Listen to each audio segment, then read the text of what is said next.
Hello, everybody. Welcome back. Welcome back to my Tuesday night chat. Sorry for the lack of being on for the last 2 or 3 weeks.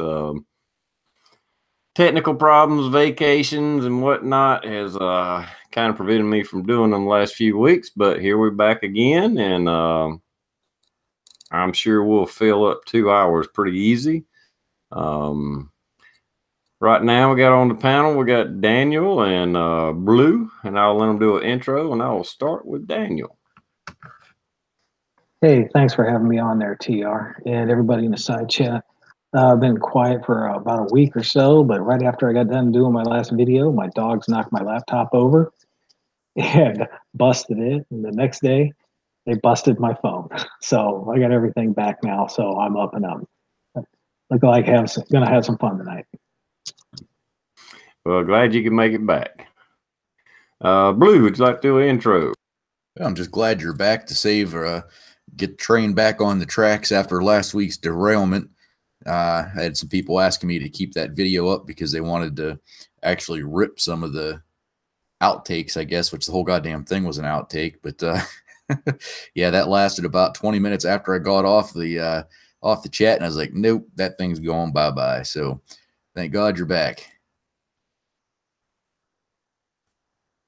Well, I'm glad to be back. I was almost getting used to not doing the chat, and I was like, I gotta get back. I gotta make sure I get this one going. I set it up last night to make sure I didn't. I made it's up. I'm going to do it. Unless something happens, it's going to go tonight.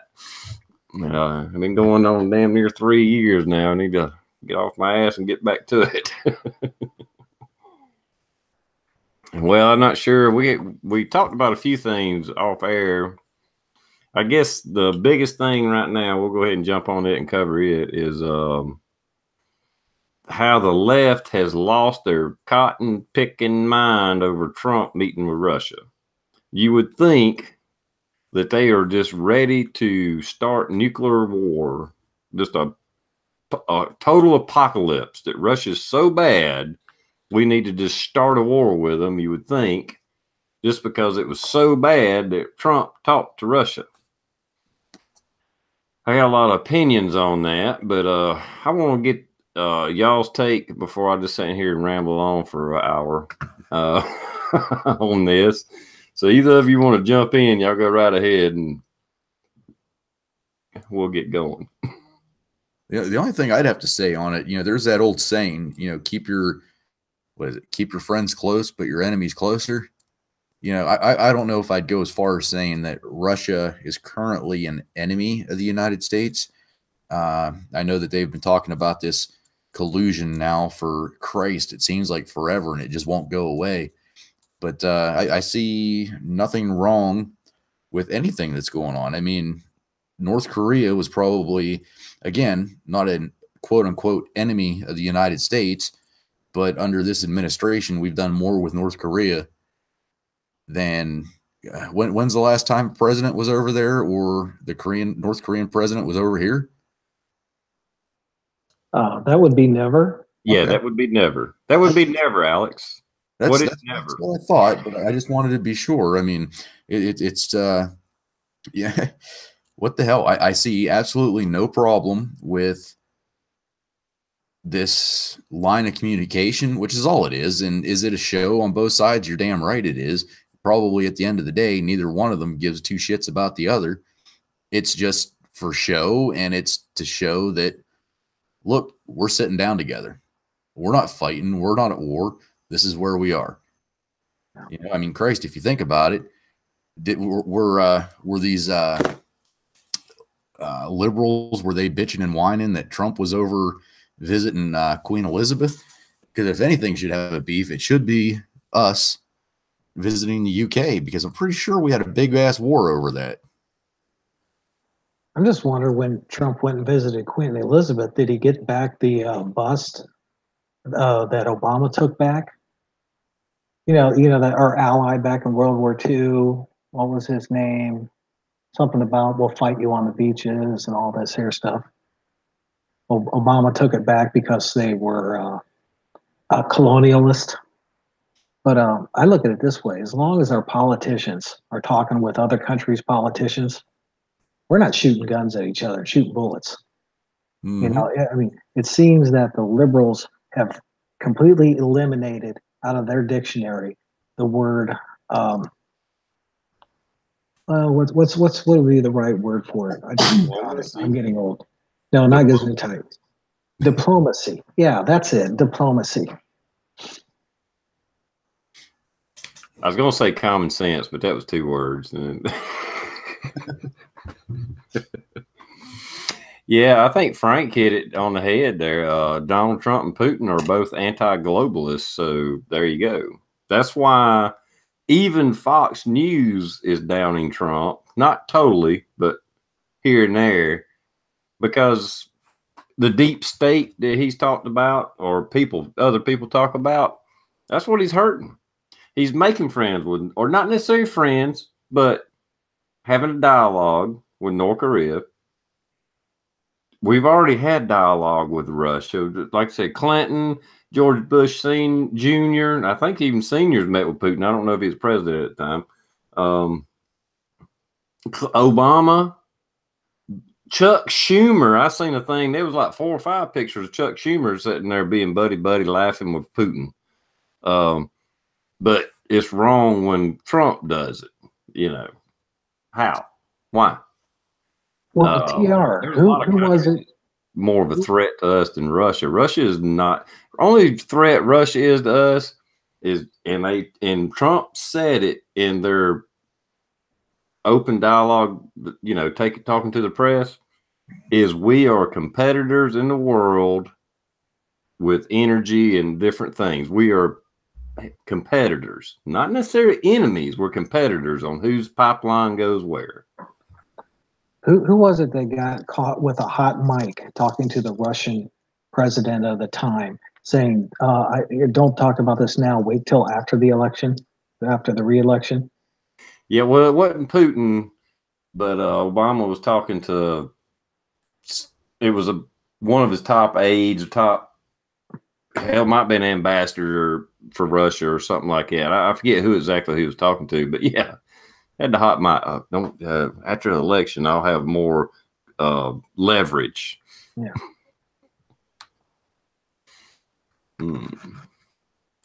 There's Luke out there. If you want a link, Luke, let me know. I'm not sure how I can get it to you. I'm not sure if we're Facebook friends or not. I don't think so. But anyway. Yeah, it's just a lot of BS. I don't really get it. I mean, and if you don't see that deep state globalist agenda, and that's why they hate Trump so much. If it had been like Romney that won the presidency, if he'd have got it and went on up through and got it, you wouldn't see you wouldn't see all this hate and stuff. You would see resistance, and because, you know, we got to have Coke and Pepsi left and right. So there's going to be resistance. But I have never in my life seen so much hatred, just vile, mean ass, just nasty people or nasty talk about the president of the freaking United States. Never in my life. Even when Carter was president and there was many people hated Carter, they still didn't talk about him like he's a piece of shit like they do Trump. When you see Russia accepting GMO food shipped into their country, then it's time to worry, because Putnam, he will not allow any of that there. For good reason. Years they didn't even allow microwaves in Russia, but somewhere they loosened up their laws on those. That's a whole different whatever. But I try not to use a microwave. I do have to use one, but I don't very much. I stand with my hand on top of it as I'm nuking my popcorn.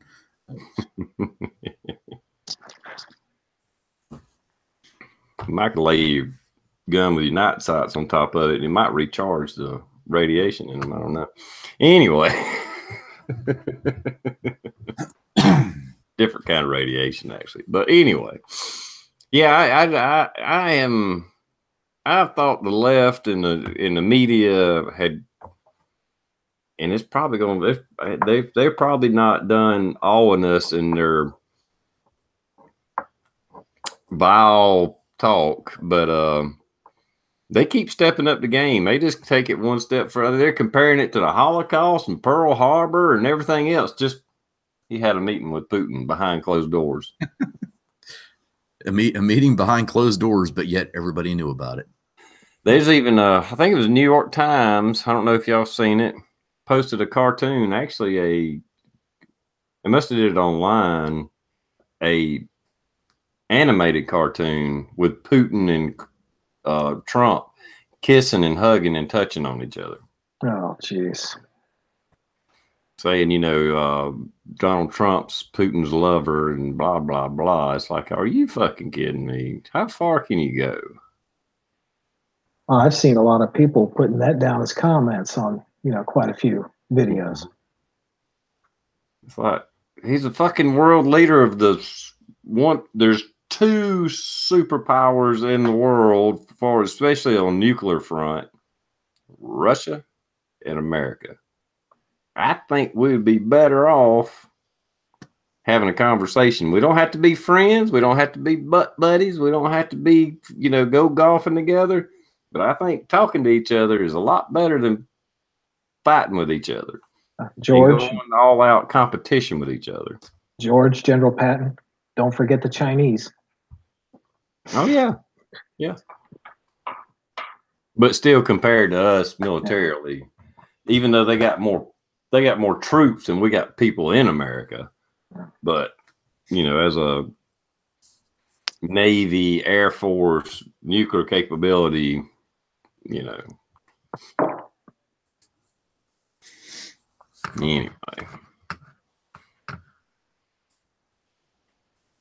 Yeah, I'm flabbergasted. I'm just like almost in awe at how far they're going with it. It just blows my mind. And like I said, they're not going to stop. I mean, go ahead. They're not going to stop. It's going to keep going, and this is going to be their bandwagon for the 2020 elections. This is going to be what the Democrats are going to get everybody all wound up over and have absolutely, I don't want to say no facts, but very little facts to go with it. And this is what they're going to push their agenda for the next election. I think that's one of my main thoughts on it. So they will. They'll be talking Russia again. Is this what they're going to use to start Antifa back on the roll again?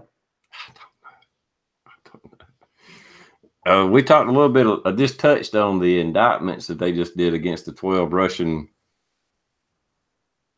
whatever they are, and we're talking about a little bit. Being that they know that Russia's not going to extradite them for running ads on Facebook, that's the freaking charge.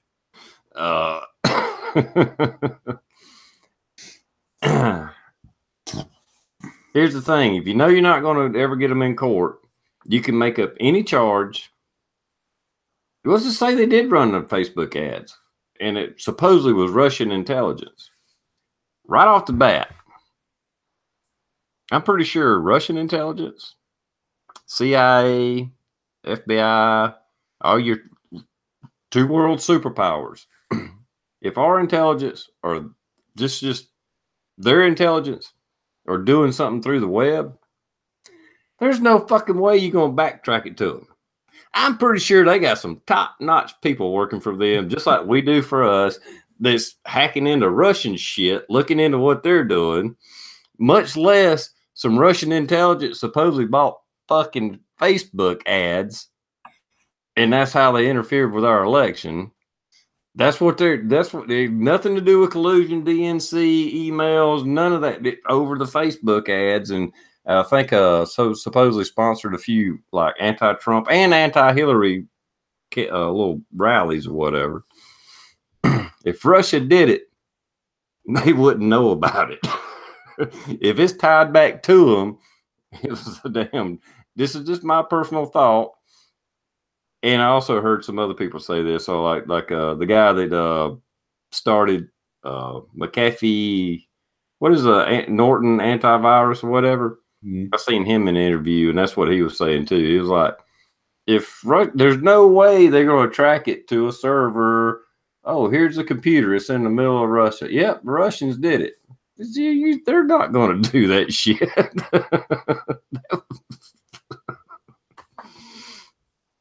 But getting back to my point, if it never goes to court, you can allege anything because it's never going to come up in court, so you'll never have to prove it. You'll never have to provide evidence. You never have to prove that this is what happened. Plus, when do you, Blue, you're a police officer, do you put out on the news that, hey, we got an arrest warrant for such and such? We're going to try to go pick them up here about 5 o'clock this afternoon, and see how, and just expect them to be sitting there when you get there. Yeah, we do that a lot. You just throw it out there on Facebook, tell everybody to stay out of that area because we're looking for this person and we expect him to be showing up. And oh yeah, you always tell everybody exactly what you're doing. Yeah. Did anybody catch that? Because when they did the indictments, it's like, you don't do that. You wait until you can nab them and then you hit them with an arrest warrant. And it's not like the United States would ever meddle in another government's or a country's politics trying to overthrow the current regime. They'd never do it. No.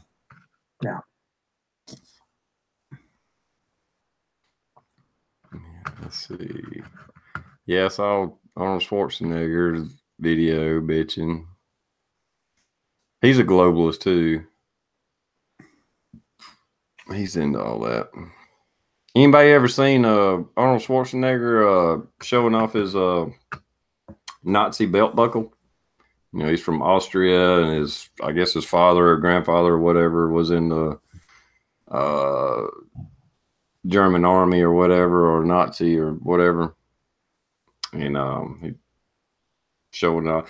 At one time, you could say, well, it's his heritage, blah, blah, blah. Not that he wants to be a Nazi, but evidently he does.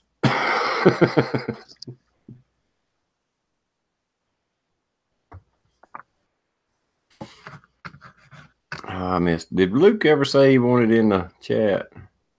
I quit paying attention. I couldn't tell you.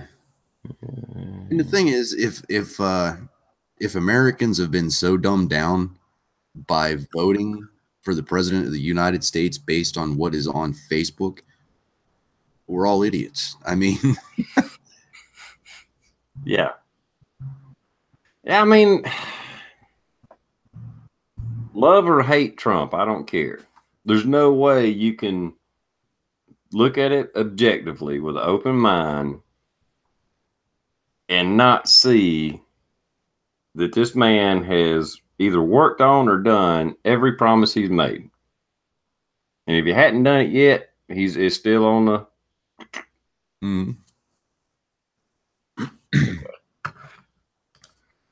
Let me see if I can do this. All right, y'all go ahead and chit chat for a minute. I'll be right back. You have a message, sir. I'm not checking it. Damn it, SoCal. I'm just going to blame him. Well, the basement's coming along. We're almost there. I got the walls mudded and done. I just have to do the final coat on all the walls and the ceilings, which are a pain in the... I wore more fucking drywall mud on my head, shoulders, and back than I think I actually got on the ceiling. So how's it like going like this all day? Now that's and that part actually wasn't bad. The worst part was mud, like putting the mud on the seams, because I figured out that if like I got the right angle on the blade and I'd start going down, if I didn't like bend at the knees and just try to keep everything straight, I'd screw it up eventually. So what I ended up doing was I ended up basically doing, I don't know, 2,976 squats My legs are like fucking rocks. I'm walking around like I just left the gym because I can't move. So there again, all you laborers out there, God bless you. You all deserve a raise. Obviously, you need Mr. Miyagi giving you some lessons, you know, on the mud, off the mud, paint the fence. You know you need tape. Oh yeah. It's all taped down. Seams are taped. The freaking outside corners have this, I don't know, is it steel or aluminum, whatever they're called, corner bead, and we're just about done. Well, you're gonna have a heck of a good-looking man cave down there. I hope so. I can't wait for it to get done. What irritates you if you see professionals do that? They're like, and they're done, and next to seam. Even when they sand it, they hit it about twice because they just barely, just put enough. Just barely enough. Oh yeah, I went through and sanded all my stuff just to get everything kind of ready for the guy that whatever the final coat is. I don't know. Basically, it's a long ass blade. You have to put so much of an angle on it. Go down one side, go down the other side. I'm not even gonna fucking attempt that. I used a cheater blade. It has like a curve in it, so it like kind of puts that natural hump in it that you want. And then I cleaned it up, and I'm gonna let the other guy finish that part. But Well, you should have done just what I did. I just made it stucco, left everything rough, and then got a mop and just made it all. It's like, boom. When I sold that house, people loved it. I don't think that would have worked on the walls too well. Oh, I did a whole kitchen like that, and I feel bad once they try to clean the grease out around the stove. Ooh.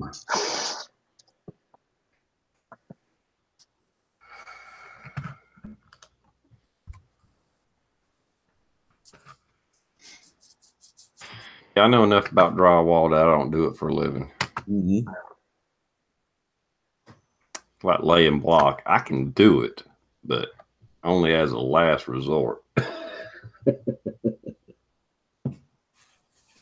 Oh, and that's the thing. The insurance company probably I would have had enough left over to cover somebody to come in and do it.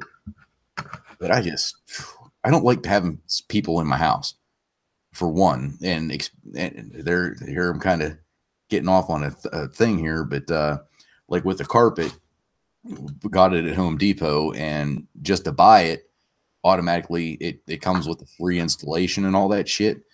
I am still fighting myself to let these people come into my house because I can't tell you how many of these assholes I've arrested. And it's like, I'm not saying that against all laborers or anything like that, but I can tell you on probably 4 different hands how many people I've fucking arrested out of people's houses that are laying carpet, doing that type of shit. And it's, You might want to have somebody else come in to meet them so they don't see it's you. Get rid of any pictures that got your face in it. oh yeah, yeah, there's nothing in the basement. It's all cleared out, and that's the only entrance they're coming in. They're coming in the basement door, they're doing their shit, and they're going right back out the basement door. Yeah, I could see that being a potential problem if you've ever arrested any of them and they're in there working in your house. Mm-hmm. Might end up with a dead fish behind a drywall or something. Yeah, you might want to pay your buddy $50 to come in and play you. Right. Get Bald and Curious to do it. I don't think anybody would mess with him. Yeah.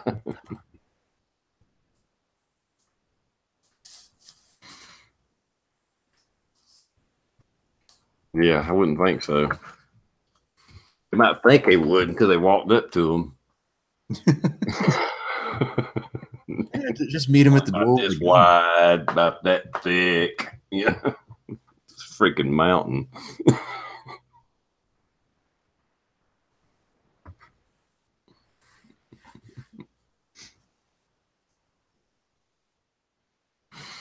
All right. What else? We kind of covered the Trump hate train. Not that there ain't plenty of it to cover. Anything else going on that I missed? I know I've touched on this several times on the other ones, but the protests in Pittsburgh, PA are still going on over that shooting. I know we talked about that a little bit before before we went live, and it's just, I will say that these protesters, at least what the news is covering, I haven't seen any major violence. We're not seeing like Ferguson. We're not seeing buildings getting burned. We're not seeing cop cars being shot out. We're not seeing, cars set on fire, that type of shit. But we're still seeing they're blocking roads. And this is the part that I really have a hard time agreeing with. But there's been at least 3 drivers of an automobile that have been arrested for driving through the protesters, not blowing through them at 100 miles an hour, but they get stopped by them and they're slowly pushing through, and their windows start getting smashed, and then they speed up a little bit to get the fuck out of there. And there's been at least 3 that have been arrested. And I don't understand why they are giving the leeway to these goddamn people blocking the streets and not to the operators of motor vehicles. It's a different story if the mayor comes out and says, look, we're blocking off 63rd Street to 70th Street from this, this cross point to this cross point. It is locked down. These guys are going to be in the streets. They're going to be protesting. They got their permits. They did whatever. If you go through it, then yeah, you got a little bit of a problem because they did it right. But that's not what's happening. These fucking people are just, they'll congregate on a street corner, and then the next thing you know, they're standing in the middle of the street. And when I cannot believe that this close to home. Where's this at now? Where's this happening? Pittsburgh, PA. Oh, really? Yeah. Do y'all have stand your ground laws in PA? You're fucking right, they do.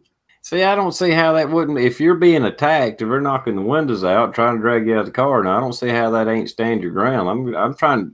I guess you should just shoot them. No, what they're doing is these sons of bitches are blocking the street illegally. Mm-hmm. So whenever a person tries to push through the crowd, basically, I don't want to call it a double-edged sword, but now they're feeling that their life is in danger because that person's trying to proceed. And that's the only thing I can see that they're going on. But, if you're doing an illegal act, you have no right to stand your ground. It's hard to say. I don't know how it is in PA, but in South Carolina, if you impede traffic, that's against the law. Yeah, I think it's goddamn against the law anywhere. Yeah. It's just. Now, you got to give a right of way if to a point of some, pedestrians or whatever, but if they're blocking your way, mm-hmm. They're the ones blocking the damn traffic, not you. They're not, yeah. I'm sorry, they're going to be speed bumps for me. I'm telling you, when I was in Mexico and I crossed against the light and I got hit by a Cadillac, you better believe I did not let that cop catch me. I didn't stop running until I was back across the border because I would have been in jail. Mm-hmm. Well, they just begging to put an American in jail. They just want to suck you for drive as much money they can get out of you, and then they might let you go.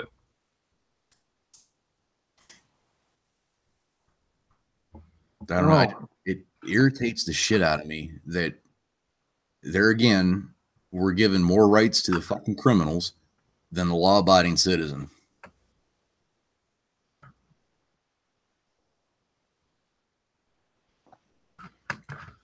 Yeah. Makes no sense. Yeah, then they say our prisons are overpopulated. Well, maybe they should do what they do in Turkey. If you're thrown in jail, you have to pay them for your room and board while you're in jail. Really? And trust me, they get their money one way or the other.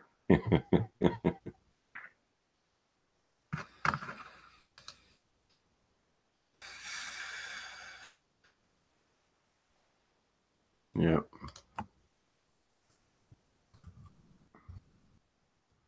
Yeah, I don't get what that is. That's just some very liberal people high up just evidently are sympathetic to the cause.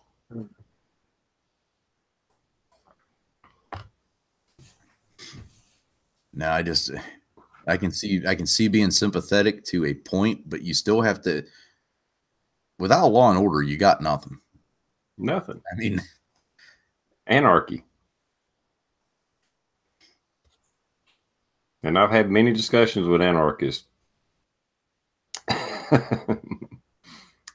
They, yeah. Anyway, sent Luke a link. I don't know if he's going to try to get in or not. He might be preparing. Caught him off guard. He's probably doing his hair. Yeah, that's what he's doing. He's prepping. Yeah, mine ain't doing too good. I was at work today, so it's all fucked up. Anyway,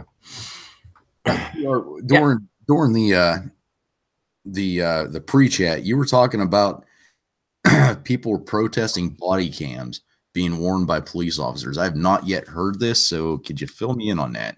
Yes. I've seen several articles. I've actually even seen it on the news, where there are groups that are wanting them to go back to dash cams, because I know, like in Greenville, South Carolina, they're phasing out the dash cams and just going with the body cams. And even in locally here, there were people in an uproar about it. Oh, no. We need to go back to the dash cams because these body cams are infringing on our civil liberties.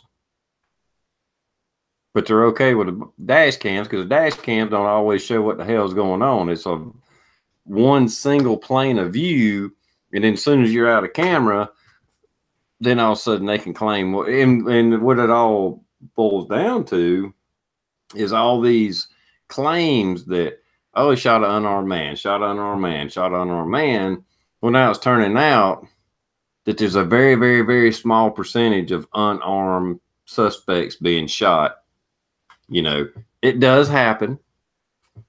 Many times justified, even if it was unarmed, because you don't know, whatever, cell phone in the hand, whatever the case is. There are the cases where it was an unjustifiable shoot. It happens. We all know it.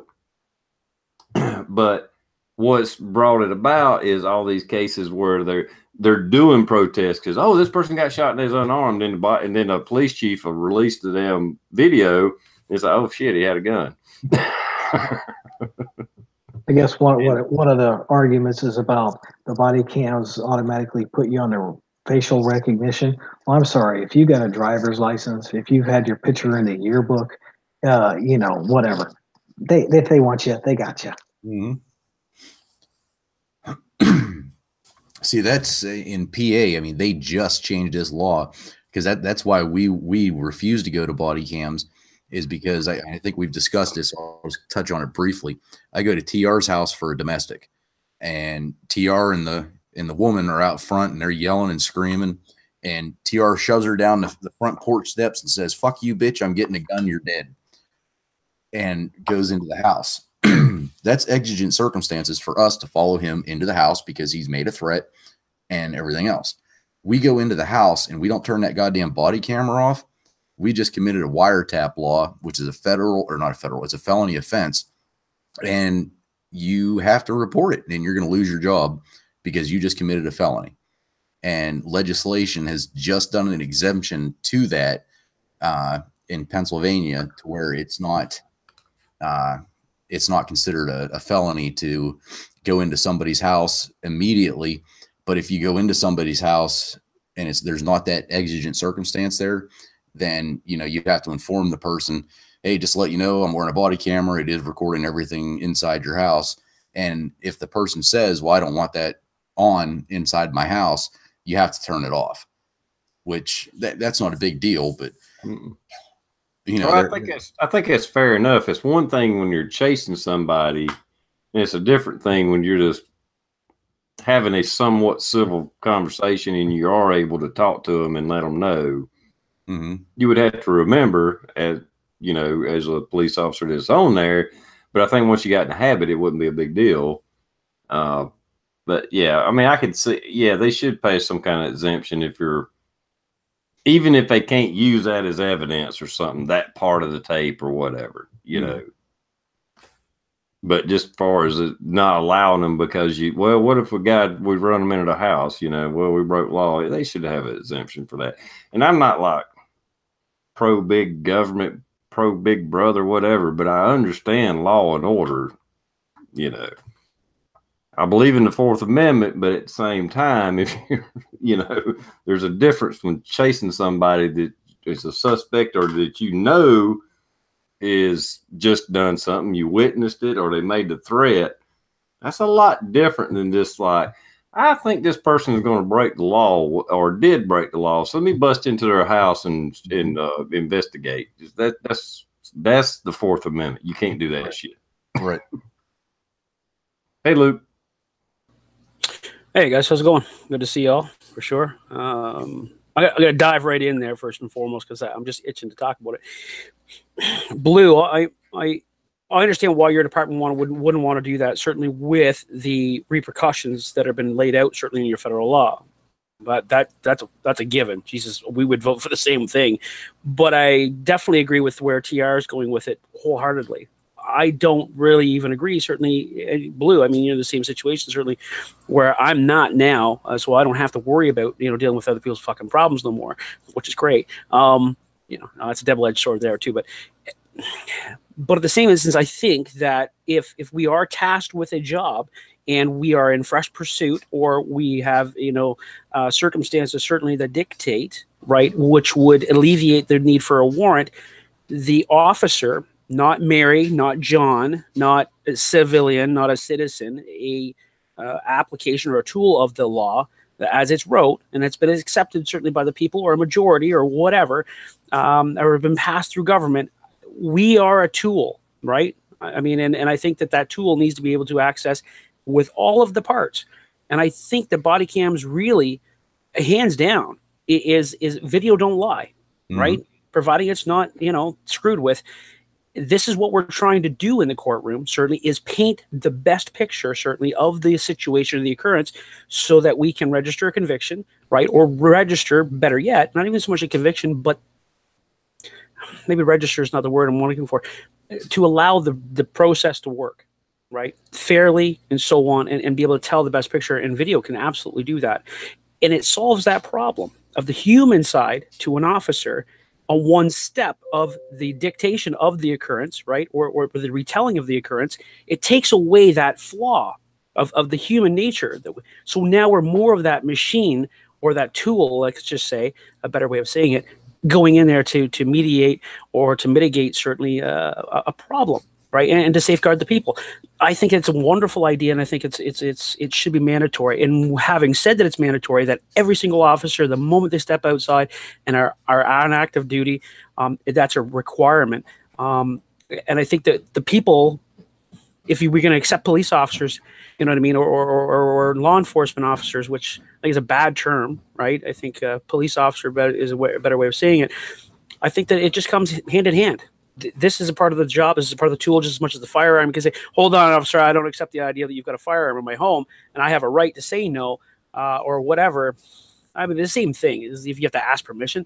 Fuck that. You've done something wrong. I've got the authority to come in there. You don't like it. That's too bad. Go back and get your politician to change the fucking rules. So I can't just walk in after you when I see you and I know I got a warrant for you, right? You don't like that. And I get it. And that's not that clear cut. I get it, but I don't know. So there's my piece on it. Anyways, good to see you guys. With body cams and stuff, it not only protects the police officer, it protects the person that they're having the encounter with. I mean, I don't know how long you were on the job, but how many times did you might have stopped, let's just say 2 DUIs in a 3-day period.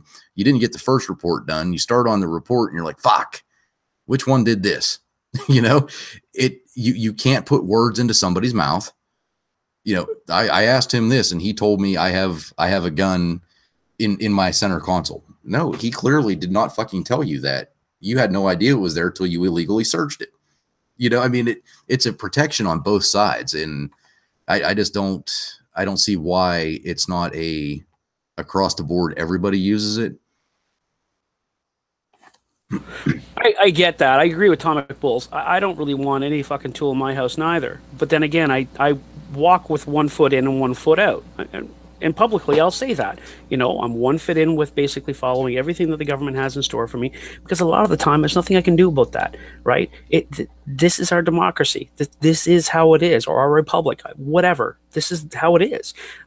Unless you can formulate lots of people to make that change so it's not like that anymore, it is what it is. You know what I mean? And I get it. And even saying it is what it is a bad freaking thing to say. I get that. Or for the greater good. These are bad things to say, and I understand that. But at some particular point, we have to be adults and say, well, it is what it is. And the reality is that if the officer is going to come into my house and pursue my son, who apparently has a warrant, I want everything recorded. Why? Because in the courtroom, everything is recorded. Everything. Right? In the interview room, everything is recorded. So why not, when the officer has selected you, basically, or you've selected yourself, certainly, to be that process or to be involved in that process of justice that's been laid out. We've all voted for it, right? If you didn't like it, then you should have got more votes to make sure that that law was not passed or that bill was not put into place. I mean, that's it. And it's not fair to the people, because there's a slow perversion, certainly through social media and so on, and even our regular media, certainly, swaying opinions one way or the other to acquire a certain thing. It's unfortunate. There's only a few of us that are really dead awake, bit of an oxymoron in that expression, but but it is. So it's probably a losing battle to some degree. I know. Anyway. I mean, I don't believe in like red light cameras and shit like that, which are illegal in South Carolina. We can't have road sign or red light cameras to catch you running a red light or speeding or anything like that. It has to be like an officer catch you, and they reinforced that here not long ago.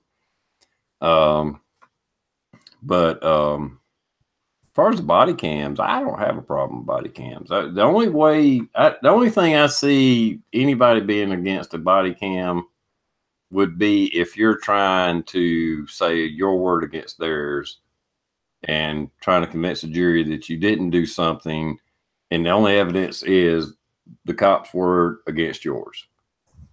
Because otherwise, why would you be scared? If you're innocent, if you didn't do whatever they said you did, and it's on camera, well, you're innocent. There it is. It's on camera. You didn't do that. You didn't say that. Yeah. I don't have a problem with it. I really don't. I had the same conversation, similar conversation, certainly, but it was a really different twist the person put to me. And it was a person who was, I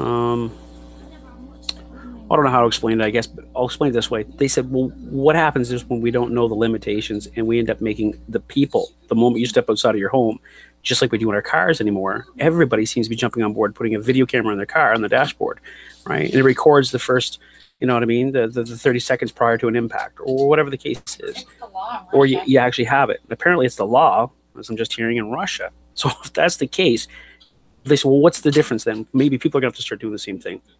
And I say, well, that's not too bad of an idea when you think about it. It's sad that we get to that point, but it's a lot of outside forces that can certainly reach out and touch you and change your life in a moment. Negative interaction with law enforcement and so on. What if they lose the camera or the video evidence, which we hear about? I don't know. Could go both ways. Yeah, it's kind of like email servers that got lost or destroyed that somehow proved that Trump colluded with Russia, but now they're missing.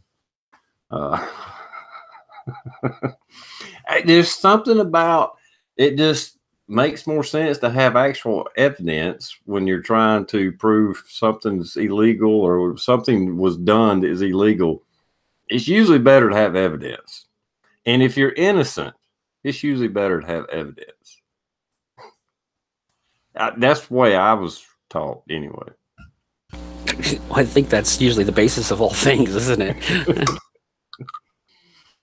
Well, but just look how the laws have been going. Everything's been getting more lenient on the criminal and just more restrictive on the conservative person that wants to obey the law. Yeah, but the conservative certainly says, okay, that's what you say I got to do. And then they just go along with it. And they're not wrong when they say, well, my father certainly worked in a factory job. He followed all the rules. He paid all his taxes. And you know what I mean? He retired, had a decent, retirement, and he died. What the fuck's wrong with following the government, right? I mean, he did it and did just fine. He's absolutely right. You probably could. There's a bit of a roll of the dice in some instances, like the factory he worked in. It stayed open. Good for him. You know what I mean? It doesn't mean there's no fucking guarantees there. And nowadays, seems like there's more of a risk, all the time. Certainly, yeah. It's almost making me want to come back to your talk about Trump there earlier because I had some opinions, but I'm not going to sideshow you there, sir. Oh, no. Yeah, it's crazy. I don't get, well, I do get, but how far from center? I mean, I don't know how to say this right. As I was growing up, there's always been left, right thinking, sometimes they kind of met in the middle, whatever, but in my lifetime, at least, as an adult, there's always been a left side and a right side. And one side was always talking about the other and how wrong they were and all this. But I've never seen it's escalated to this point. I don't know in my lifetime that it's ever been this point. I don't even know how to sum it up, but just like you say with the illegal immigrants, just anything Trump does is, just causes such outrage with no common sense, no reasoning. I mean, how do they come up with this reasoning? Even when they're calling him a racist, there's no basis of that. He's a misogynist. No, he's a freaking man. He likes pussy. Okay.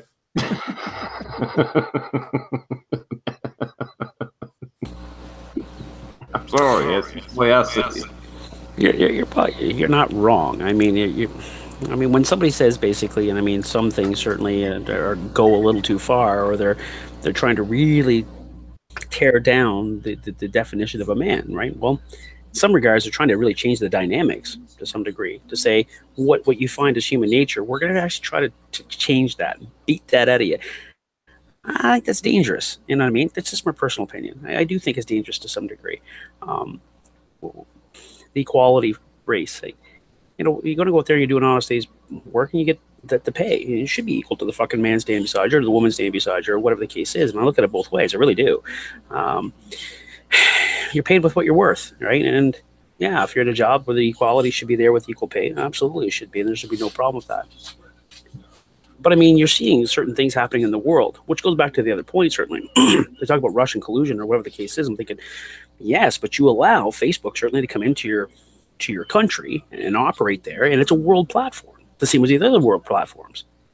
Well, I'm sorry, but what the fuck did you expect was going to happen? You can't police that. You know what I mean? So if you're going to play in the world market, play in the world freaking global everything, everything is up for grabs. You know what I mean? And there is no guarantees anymore as far as I'm concerned. So if you wanted to really get back on track, collapse back in on yourself, take care of business, take care of your own, right, in your own country, and trade only what you absolutely need to, and start encouraging yourself to produce what you can produce.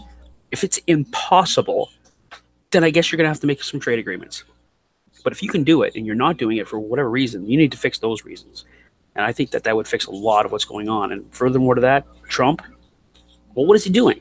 Just that, as far as I can see. And speaking to that, why most people don't like it is he is not the poster child for a president, at least what the minds of millions, okay, in America have pictured what an American president is supposed to be on all levels.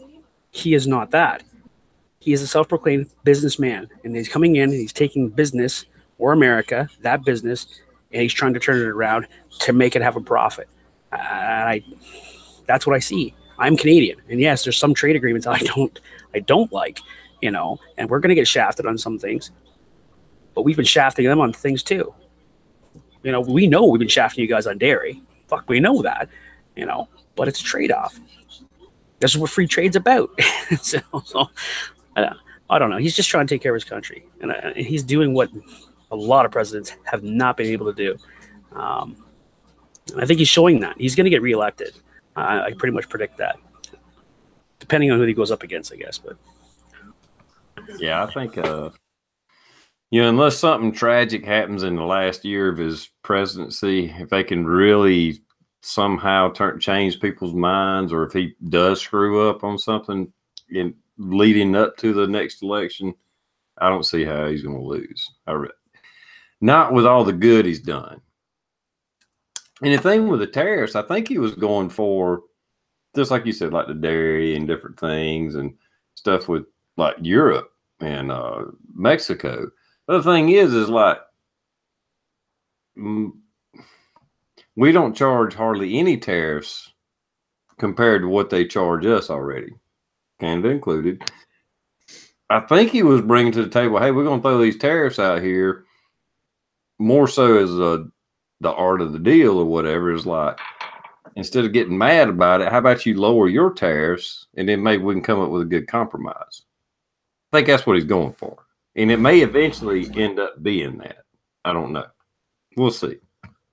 But either way, he's looking out for the interest of America, just like Canada's looking out the interest of Canada when they charge us tariffs. And I know tariffs aren't the greatest thing, and I'm not a financial trade expert. So, but when you're being charged, you know, 10% to 270% tariffs on exports, and the most I saw was like 3%. We was charging some countries for this and that. It's like, yeah, that's way unbalanced.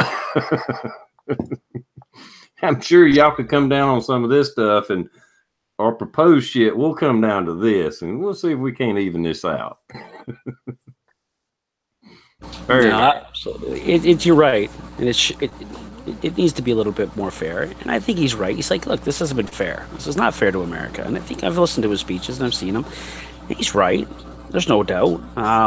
We haven't been in it, not even excluding America completely. We were trading grain, barrels of grain. I mean, you know what I mean? And having to send a shit ton, over to the Middle East, you know what I mean? In exchange for a barrel of oil or whatever, you know what I mean? If we're going to do that trade-off, it's fucking like 95 fucking cents for a barrel of oil or a grain. We're sending this across. I'm sitting there going, this is stupid. You guys have always gotten our grade A lumber and always got our grade A apples.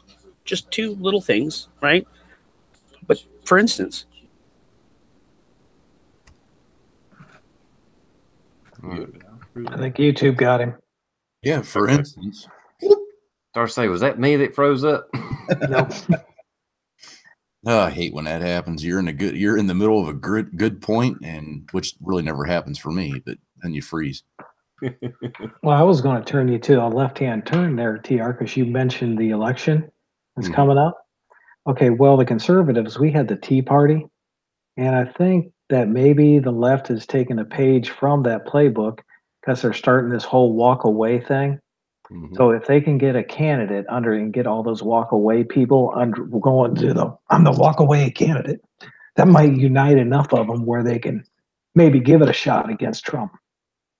Maybe. So, yeah, we got to stay on our game here. But the thing about it is, well, now somebody could draw them back to the Democratic Party or that left leaning party, whatever they call themselves, because you could be a independent but have somewhat democratic views. That's the way I consider myself independent. I don't even consider myself a libertarian anymore. I've called myself a libertarian, but I quit. I'm just an independent because I've seen a lot of retards that are libertarians on Facebook, and the crap that they spew, they've pushed me away from the Libertarian Party as well. So I could consider myself a right-leaning independent, but yeah, somebody in the walk away movement could bring some people back. It brought some sanity to the party. Yeah. because they're going full socialism. That's where they're headed. That's where they're going right now. They're headed head first, balls to the wall. We're going to be socialists. It's like that. What is that girl that got elected? Was it in New York? Somewhere up north. Flat out self-proclaimed socialist. And won over an incumbent to run in November. Young, like 21 years old, 22. Some shit like that. Dumb as a box of rocks. I've seen a couple of interviews with her.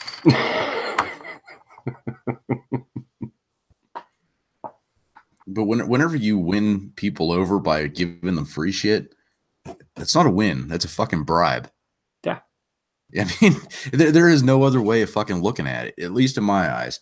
You know, you want free this, you want free this, you want free this, vote for me. No, you just fucking bribed everybody. You didn't do anything but guarantee them free shit. So that's what it's just. Well, they need to go do some tours in like Maxine Waters District and see how that's been working out for them. Damn, Luke's having a hard time. Yeah, in and out. Oh, he's back. I've seen several pictures of her district. She don't even live in her district. That's how shitty it is. Now, there's something came up across one of my news feeds, and I didn't read it. I just caught the headline. Is it Chicago that they're trying to go to a one pay scale for everybody, or it's something like that? Have you seen that? Yes, I don't know anything about it. I hadn't read into it. I saw a headline before I left work. I was looking. I was checking some news thing right before I left work, and I saw it. I was like, oh, I want to read this, and then I never went back and checked it out. But I thought it was Chicago that wanted to. Yeah, I think it's Chicago. If I don't say, somebody mentioned it in the comments earlier. It's like, I think they're, from what I gathered by the one comment, like I said, I hadn't read into it. I'm not sure that they're proposing that the government supplements what you're not making. Not necessarily a hike in minimum wage, but an actual supplement from the government. So if you have a doctor, neurosurgeon, who's working at Chicago Med, for instance, and they're making $500,000 a year, the government, somebody working at McDonald's for that same amount? Yeah, I don't know what they're. I don't know. How the fuck is that going to work? I'm guessing they're shooting for what the big talk is $15 should be the minimum wage or something. Maybe they're going to try to supplement people that don't make $15 an hour. Not that that's some plateau that it's supposed to be, but that's just been. I don't know. Like I said, I hadn't read into it. I have no idea. I'm just guessing. Like they got money to give away. Now I'm going to Like have to. anybody does.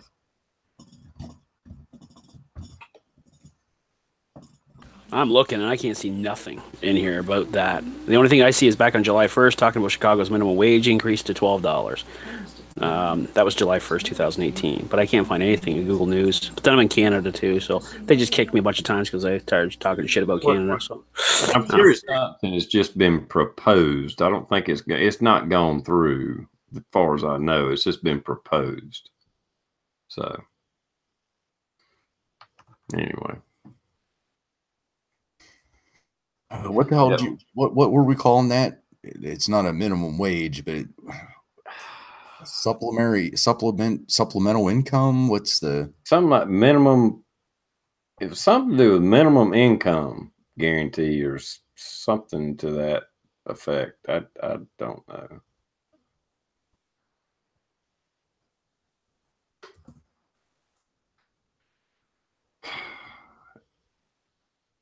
I don't get it. It's not the way I was raised. It's not the way it works. You wasn't supposed to live off minimum wage to retirement already. That's never been the case. And why they think they deserve some minimum. Well, you can't live on $7 an hour. Well, you wasn't supposed to. That was supposed to have been a summer job for teenagers, college kids, retirees, somebody trying to get back on their feet. What's supposed to be a career? You wasn't supposed to get a career making minimum wage. I was never taught that. That ain't the way it ever fucking worked. Period. When I started out working, I made, it was either $3.25 or $3.50 an hour. That's what I made. I couldn't live off that if I worked 50 hours a week. I couldn't live off that back in the 80s. Well, would it be safe to say then, I mean, because of, market loss or industrial, losses to the country as a whole, that, the government's forced to put out, increased food stamps and so on and so forth. Now, I don't know if it's true or not, but in the United States right now, it's on the decrease, the amount of food stamps that are actually being utilized. If that's the case, again, I'm only getting this from bits and bobs of information, so I don't know, and I haven't been touching base with anybody who's been putting it together in a chat, for instance, in quite a while. So I don't know if that's true. But again, you said it was never supposed to be that way. Well, there was an opportunity. You could quit a job. 15 years ago, even say, what I mean, was about the end of it. But you could quit a job and go get a job, within the next couple of days. You could land another job, maybe making more, maybe making less, but it was still a living wage. Now, I don't know, maybe even longer ago, in Canada anyway. It depends on what your career is. I'm lucky. I'm able to fix things. It's just a natural ability for me, and I understand things like that. So it's worked out for me. That's not going to work out for everybody, but I definitely push skilled trades.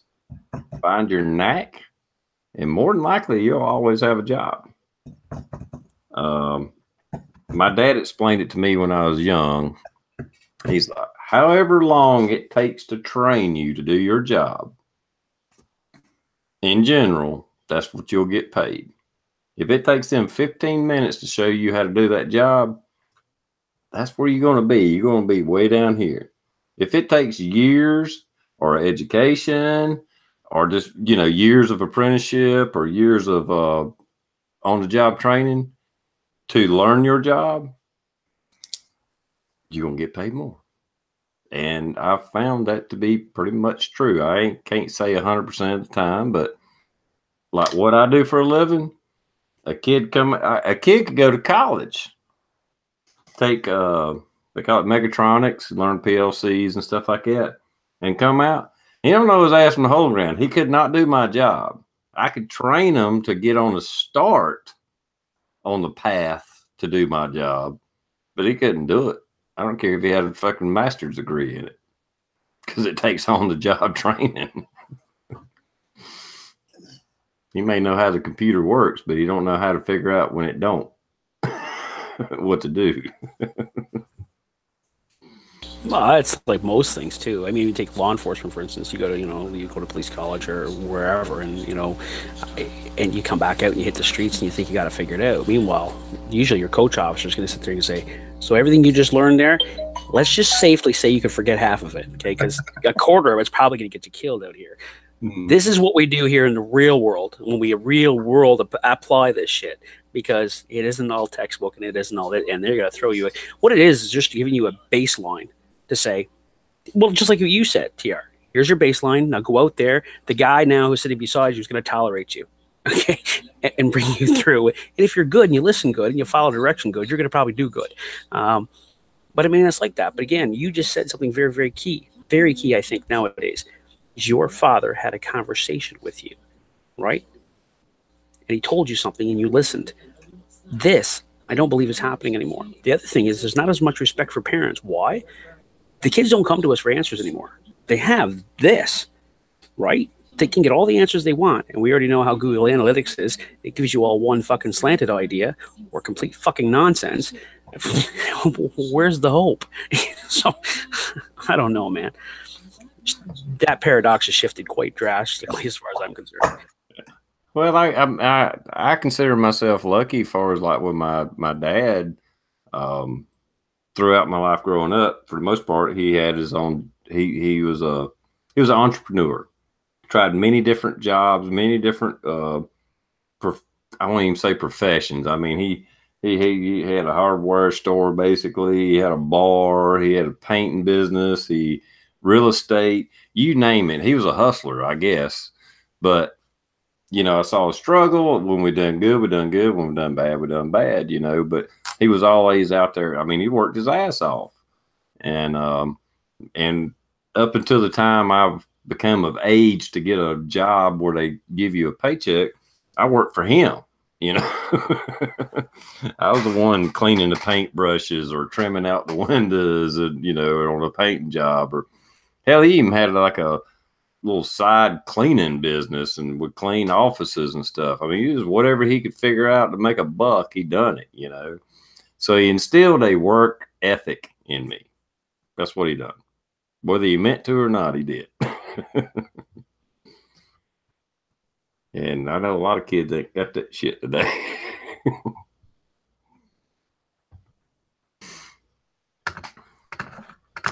But anyway, what was we talking about?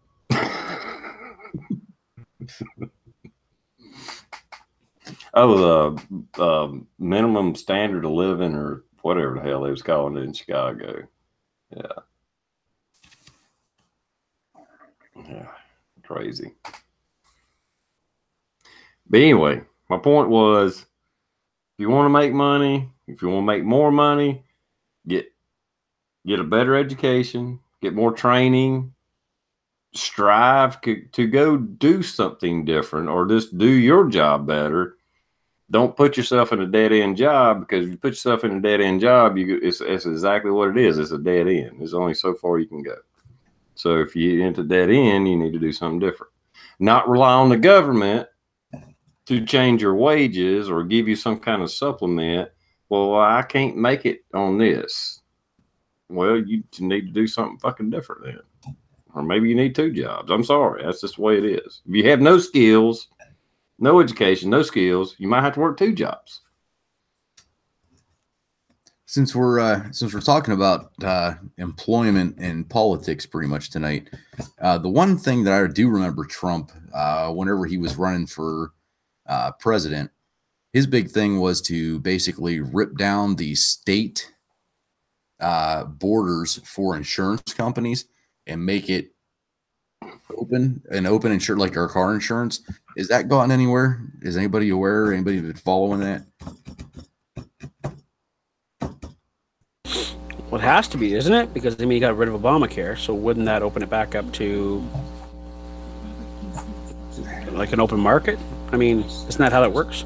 It's not. It's not technically an open market, because somehow there's restrictions on it to where, like say that California has, oh Christ, I got a can of California has WD-40 insurance, and Pennsylvania we have Highmark insurance.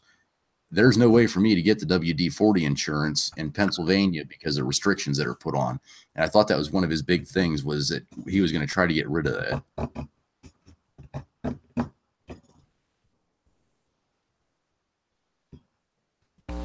I don't know. I haven't heard anything about that. I mean, I've heard about everything else. Well, I've said my theory on it. I think it should open up more competition. The only we still hadn't really got rid of Obamacare. The only thing definite they've done is they took away the mandate. So, like if you're, let's say you own your own business, you can't afford insurance, they don't tax you now. They don't penalize you for not having insurance. Well, I don't understand why they penalize you to begin with. I mean, does they penalize you is because they're going to say, well, you don't have insurance. Okay, we're still going to take care of you, right? If they penalize you in that sense, okay, I would understand that. It's the same thing as if they said, if you smoke in Canada, for instance, in Ontario, let's just say, if I break my leg, going off the veranda right now, they're going to take me to the hospital. The ambulance will send me a bill, which will be very small, $115, maybe $180 maximum. The province will take care of the rest. I won't see a bill for none of the hospital care. Okay, none of it. But if I smoked, or if I didn't wear my seatbelt, or whatever the case is, they'd say, well, here it is. You didn't wear your seatbelts. You don't get a fine, right? You get reported, okay, to the health bureau or whatever. And they would say, well, you're going to have to pay more taxes on that because you're now a heightened risk, right? Because if you get to be go through the windshield and you're a paraplegic or whatever the case is, we're going to have to pay you more money because we pay for your health care. Now, to me, that would make sense, right? And so in your particular case, yes, they would penalize you if they said, okay, you don't have health care, so we are going to cover you, okay, but you are going to have to pay a penalty for not having it. And the penalty is probably going to be more than what your premiums were. To me, that would, in my head, that would make, okay, I could understand that. So is that what it is or no? No, the mandate was if you just didn't have insurance, period. What happened was when Obamacare passed, there was a part in there that if you didn't have insurance and it was a progressive increase, we're going to tax you. We're going to fine you. And it went through the courts. I don't know if it went to the Supreme Court, but it went to some higher courts. And finally, they changed because they was trying to say it wasn't a tax, it wasn't a tax, it wasn't a tax. The court says, yes, the government has a right to tax the people. So therefore, yes, Obamacare is a tax. And then that made everything okay. It was like, okay, if you can call it a tax, you can do it. You can charge a penalty. And I mean, it was getting up, it's going to cost you like $2,000 a year not to have insurance.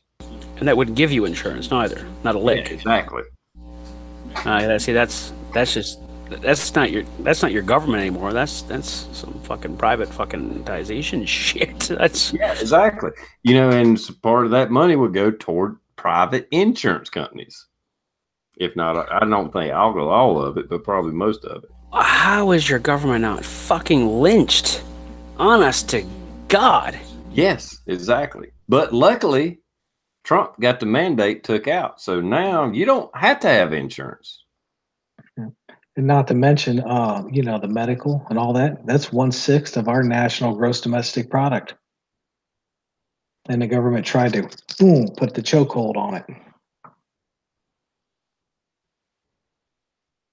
I mean, granted, I get it. I mean, these people that work in hospitals and such, I mean, they should make a decent wage. There's no doubt. I was a medic. I get it. But my point is that some of the fees that you guys have to pay for whatever. What are you serious? $10,000 for what now? You know what I mean? Like, what the hell? To have a baby in the States, I heard somebody said like $100,000 to have a baby. I'm going, that can't be right. Like, somebody has to be lying to me. It can't cost that much money to have a baby without insurance. It's right. If I had my choice, I wouldn't have insurance. I wouldn't. I mean, my insurance is worthless. It costs. I got the cheapest plan they got because even the most expensive they got. But being that I work under a company and the way all the laws are, or the way the company is, if I don't buy their insurance, I have to prove I have insurance somewhere else. I have to have health insurance in order to work there. And they provide it. It costs me, mine's not too bad. It's, I don't know. 100 maybe I'll just throw a number out there. $150 a year. I mean a month. It's somewhere around that. And my insurance will not pay one dime of anything until I pay out $5,000 out of my pocket.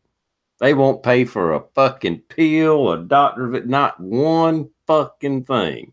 I take it back. There is a federal law. They have to pay for preventative things. Like if I went in for a full physical, they had to cover that.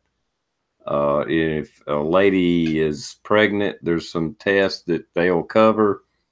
But for the most part, if I go in for a cold, a cut, a bullet wound, they don't pay a fucking dime until I hit $5,000. Wow. It's fucking worthless. Unless I get some major thing happen, it's going to be tens of thousands of dollars. Yeah, and that's what I was going to say. It's worthless up until you have a stroke.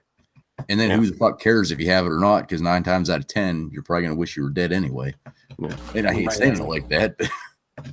Well, and there again, they can't refuse you service. So, yeah, but all they have to do is stabilize you.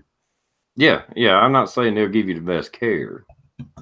But How would you exactly stabilize a stroke though? If you had no insurance, went into a hospital, had a stroke, and you have no insurance, I wonder what their level of care actually would be. Yeah, I'm sure there's a video out there based on that exact thing. I happen to know they've got a drug they inject you with that immediately. I mean, it's like Drano for your blood. It clears a stroke out in minutes. They did it to me when I was in the military. I had a stroke and they gave me a shot and I was home the next day. Yeah, they finally, how long ago was that? Because they finally, well, I don't want to say finally, it's probably been within the last decade, they started a stroke protocol that if you suspect a stroke, that now the medics on the ambulances carry, I'm guessing it's probably the same shot or something very similar. That This is back in the 90s. Right away. And it just, I don't want to say it reverses the stroke, but it damn near stops whatever damage has been, like no more damage will happen. And it actually starts clearing it up. So it's like Drano for your blood. It cleans it up. It unclogs everything. So are you telling people to do the Drano challenge? No.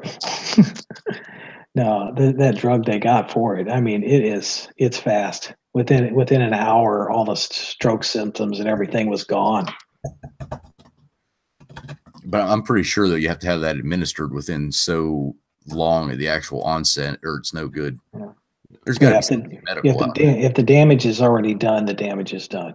But if you get up there when it's just happening, yeah, it stops and clears it all out. See, we can't have a solution to my problem. He says he's going to bill me $5,001 for his operation. There we go. You need, hey TR, you've been neglecting Tool Monkey. He doesn't realize when you run over somebody, if you claim to be a redneck, you need to back up and make sure the job is finished. Dude, we got to back up to see what you run over. No, just to hit him again.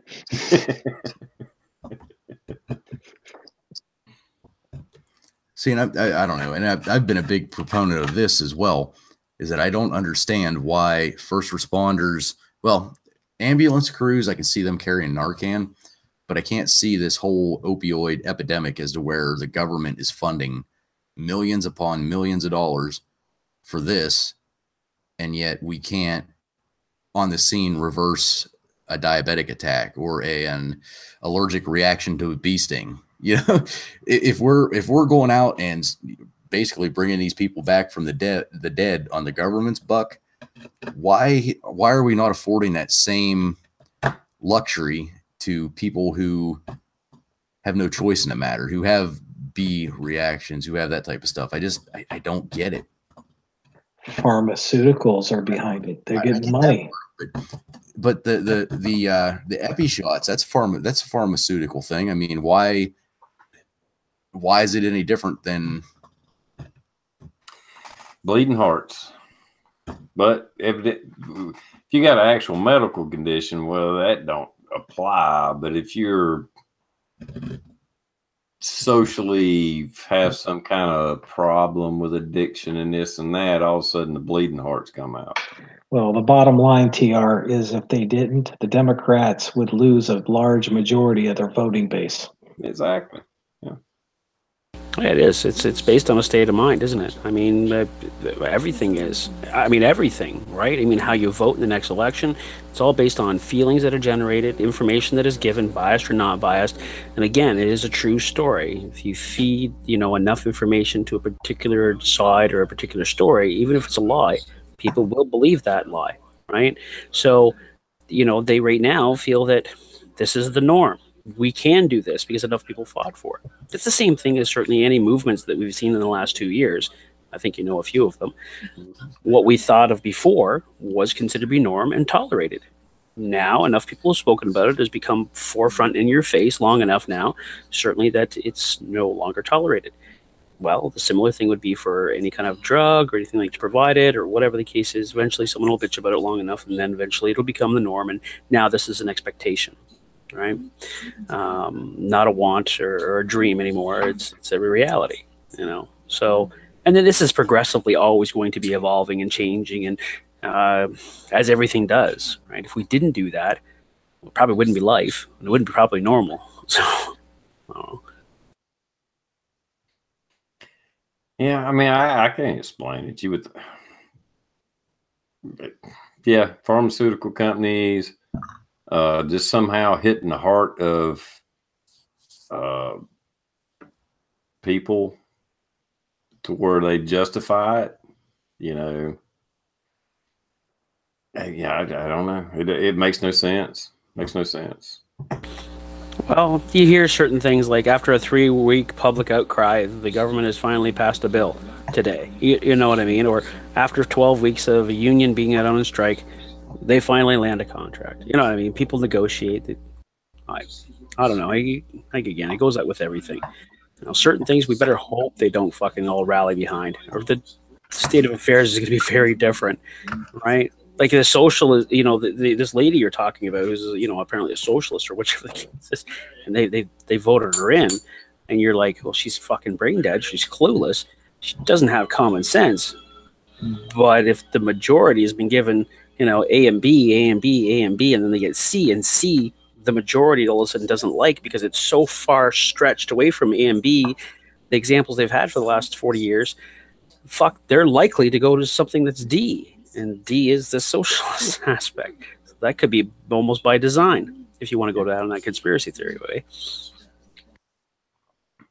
Well, I think I don't think most people grasp the whole heart of the socialist movement, socialist programs. And this goes back all the way to the early 1900s, probably late 1800s, when there were socialist movements in America. And there's all right, I used to have the one strike I did get on YouTube so far is I posted a Paul Harvey video, but I put pictures with it. It was an awesome video, because it's about a 20-minute long video. And let me think. What the hell was the name of it? Oh shit. Paul Harvey. Damn, I brought it up now. I can't remember the name of it. But anyway, he goes through the cycle of governments, and how it just always comes full circle. And this is what our founding fathers looked into and researched. And, you know, it almost starts off as anarchy, like they're under just tyrannical government, and they finally break free from it. And this has happened over and over and over and over and over. And it's happening now here. And we don't quite break into anarchy, but right there at anarchy, and some type of control is brought together, usually a republic or something like that, maybe even a democracy. And it goes on for a little while, and people get lazy. And this is how he explained it. People get lazy, and then they start wanting free shit from the government. Basically, I'm just shortening it up. People want stuff from the government. Hey, we're doing good. We're living fat. We're all doing good. Well, maybe the government should start taking care of this. And it just starts a process that people want more and more. They want to do less and less. And then, and it just he goes through the whole process to where damn near we start demanding a king, and then we get a king. And then it turns into a tyrannical government. And then we're wanting freedom and anarchy and or democracy again. And it's just a circle. And we keep going round and round and round. And our founding fathers with the Constitution, they tried their best to word it to keep that from happening again, because they knew it would. It took 242 years, but we're headed toward the socialistic government where people want more and more and more. Hey, we're doing good. We got plenty of money. Why ain't the government just giving us this? It happened with the Romans. All of them. Every country in the world, every government in the world is the same freaking circle, and it's happening again. Just my view of it. Well, I was just looking through your videos, TR, and you'd put one on there. Remember about Schoolhouse Rock? And they used to teach the kids about liberty and so on and so forth, and they don't do that anymore. It's the same thing, right? I mean, it's all so perverted right now. I mean, again, I've said this before. How is it that you can even get an election between two people and actually get people to pick, one side or the other, when everything is so very much divided now? And again, and you're looking at it going, well, it wasn't 300 million people that basically decided that they're going to pick a side, not even close, and it'd be interesting to see per percentages what the turnout was 20 years ago, 15 years ago, 10 years ago, and so on. And I'd like to see the pattern, like the bell. I'm sure I could find that somewhere. It'd be interesting to see if there's any, I don't know.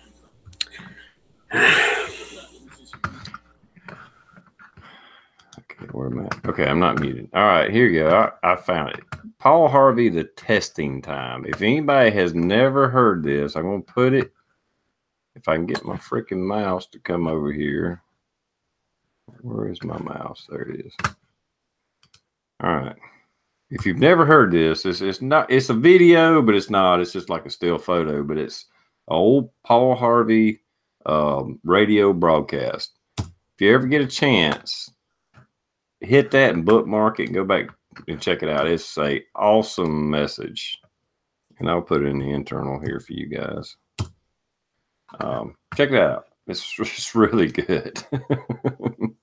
But it explains all that. He does a lot better. He gets into, the pioneers, blah, blah, blah, blah. But all countries do it. Our history has shown that. The better we do, the fatter the country gets. The more we want, the more we demand from the government, and then we keep demanding. And it's going to end up happening. I mean, I think our government is way out of control. It's way too huge already. It's not what our founding fathers wanted. Maybe there's some of it we do need, but it's so out of control. Even if we elect somebody like Donald Trump, who's trying to rein it in, he can only go so far, but we still got this massive, massive government that's out of freaking control. Anyway, I don't know. I get off tangent. Oh, but how do you balance it, though? I mean, seriously. When I go back to the fact you get so many people divided, right? So you can't really look to that to balance it, to get the people to think common sense-wise and just, do the right thing and pick the right thing.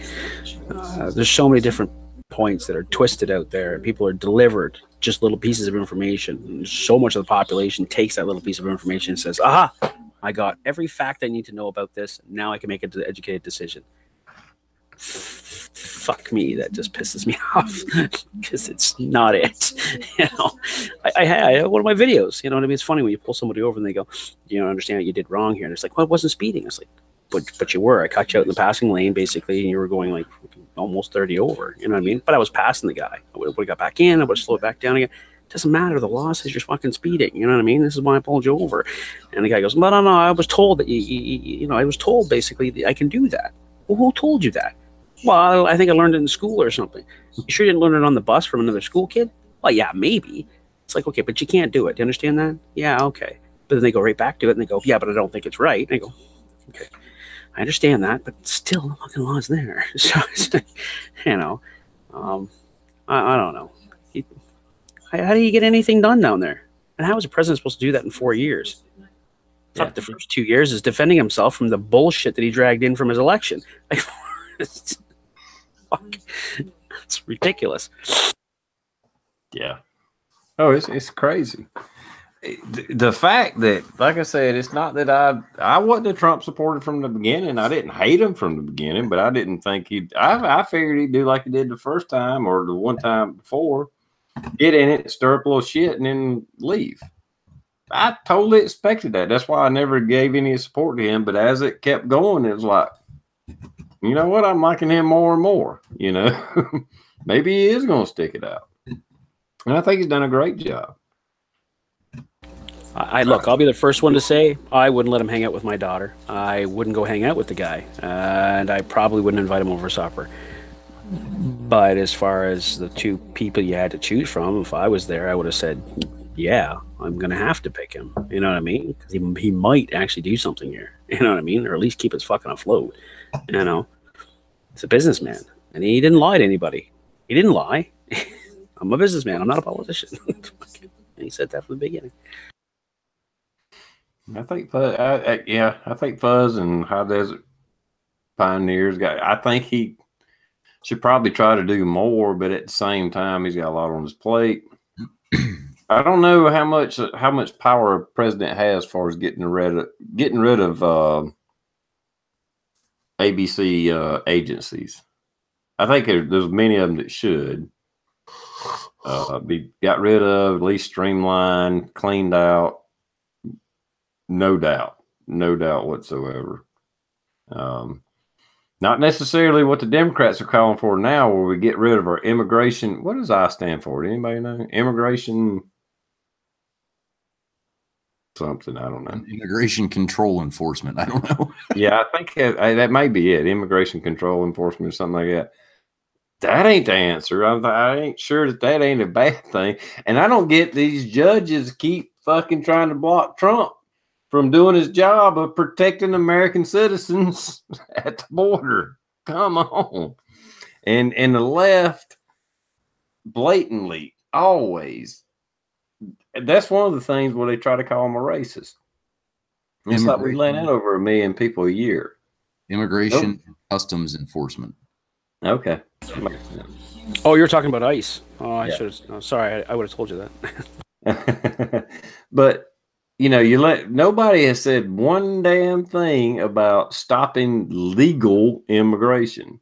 They always omit that fact when they're talking about ICE or, these families are being separated. Nobody ever says anything about, we already let in over 1 million a year.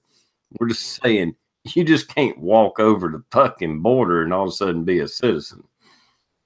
And somehow you're mean and wrong for doing that. No, we're not. Do it and go to Mexico and try that shit. They do go to Mexico, and Mexico pushes them north. Well, I'm talking about as an American. Try to go to Mexico, see what happens. You can get thrown in fucking jail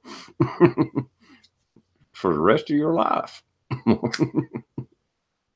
Yeah, but only if you're American, not if you're Mexican, because Blue's right. You just push it back over and say, no. Yeah, we have a very liberal immigration policy. For anybody to think that we shouldn't enforce our borders is crazy. Yeah, I couldn't even run to damn Canada and get away with that shit, I don't know about that, because we're letting all kinds of your pushback fucking in. Thank you very much. Wait a minute. Hey. You just got a big recent influx of Hollywood stars, didn't you? I mean, I heard millions of them moved to Canada after Trump got elected. So yeah, yeah, that's right, Daniel. I don't know if that's true or not, though. To be honest with you, sir, they promised to. Yeah. From what I understood, it takes let's just say I did get not necessarily asylum, but just say I wanted to move to Canada and be a resident. One thing I heard, it was a 10-year process. Do you know anything of that, Luke? No, it's not really a 10-year process. There's different avenues. For instance, there's something like you have to have like $200,000 basically in trust, or you have to have somebody basically sponsor you that has the ability, or that has that $200 in trust that they can acquire from you, but you are sponsored in, so to speak. So it's not just as simple as me marrying an American and having you come over here. Although we do have American citizens working for our company, for instance, who is here year round, right? Year round. I don't exactly know how they're doing that, right? They've implied to be a citizen. They're not a citizen, but yet they can sign as a guarantor, for instance, on certain things, which I find very odd. So it might be 10 years to actually get it officiated, because everybody just goes, that's okay. Just come see us tomorrow. We're kind of busy today. They're not going to. You can be an American. You can be in America under visa and get pretty much all the American rights protected by laws and not be a citizen. So, I mean, as long as they got a legal visa, I guess that's probably the same thing in Canada. They probably have pretty much the same thing. Yeah, okay. Here's a for instance, our criminal code, right? So it's about wording. So if your constitution does it say every citizen has the right? Does that say that in your constitution? Citizen, or does it use person? Citizen. Okay. Okay. Here, for instance, let's just use citizen's arrest. So 494 of the criminal code. 495 is where a police officer gets their authority under the criminal code to arrest. 494 of the criminal code up here states that any person may arrest or detain a person, certainly whom they find committing an indictable offense. Right? The word is person, which means an American citizen who's up here and they find a person who on reasonable and probable grounds believes they've committed or is about to commit an indictable offense may arrest or detain that person, and upon arrest or detention of that person may turn that person over to a law enforcement officer or branch, or deliver that person to. Right? Doesn't mean you have to drive them down there in cuffs or whatever the case is, but nevertheless. So the terminology is very, very different. Up here, we certainly give more rights in that aspect to persons. I'd have to go back and actually check our Constitution, not our Constitution, but our Charter of Rights and Freedoms, which is very, very young, 1985, 1987, I think it was still by the former Trudeau government, I might add. So your verbiage certainly is extremely old, first and foremost, but it's very specific in the words. You know, the placement of commas and so on and so forth, even in criminal law, this is very, very important. So in immigration, for instance, I think that we would have certainly some things that would be different. Well, fucking obviously, there's differences. We don't have an influx here either. Not because people don't want to come to Canada, because Canada is obviously the best place in the world to live, right? We have the highest debt. Did you say right, TR? Could we get that? I was going to say it's too fucking cold. That's the only reason they ain't up there. Yeah, right. That's true. It's true. The Mexicans will come up here and work. We hire Mexicans and Jamaicans all the time to work on our fields and the fruit and vegetable fields around here, especially in southern Canada, where I am, the deep south of Canada. But as soon as the fucking leaves start to fall, they're gone. You know what I mean? Like, oh, get the fuck out of here. But yeah. Yeah, I don't know how all that works. I know every country's different. I had a buddy of mine lived in Italy for a while, and when his visa expired, he had to get the fuck out. They wouldn't do him hauling around like, well, I want to hang around. No, you got to go. He's breaking the law if he stays. He's got to go. Here in America, we're like, well, your visa expired, whatever. Here it's about chance, though, for the most part. You could get away with staying here until you got caught, and then you'd be basically, deported out, right? And I really don't know what the process is for that. I truly don't. I know certainly that you go in front of a courts. That's about all I know about it. My job stopped, so I just fucking left it alone. It didn't really bother me. I know in some cases, certainly, they just put you on a plane and send you back. They alert the other government that you're coming. It's a one-way ticket too, by the way. So, yeah, I don't know. All right, Tread had I'll change the subject a little bit. Tread, how about the real possibility Trump could nominate up to 3 or 4 Supreme Court justices? He could very well at least get 3. I mean, he's at least got 2. That's known. That's happening. But there is a very real possibility he could get 3. If he runs again in 2020 and gets reelected, he could easily get 4 justices, I think. 3 for sure. Because that lady that Abraham Lincoln nominated, I mean, she's pushing it. She's pushing it. Oh, Christ. Is she the one that falls asleep on the bench while they're hearing cases? Yeah.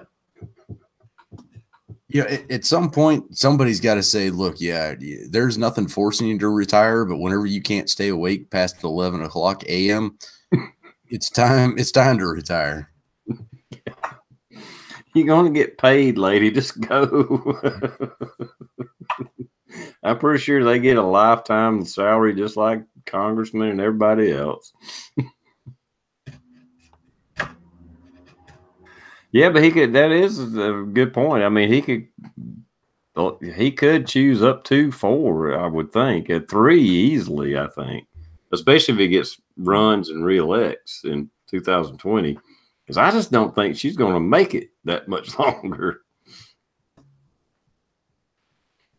Well, that's a demonstration of the flaw, certainly in government, right? There's those lifelong politicians that never fucking leave, right? They're no good from the start because the son of a bitch who fucking trained them when they come up into the ranks, right? It's the same thing when you're driving.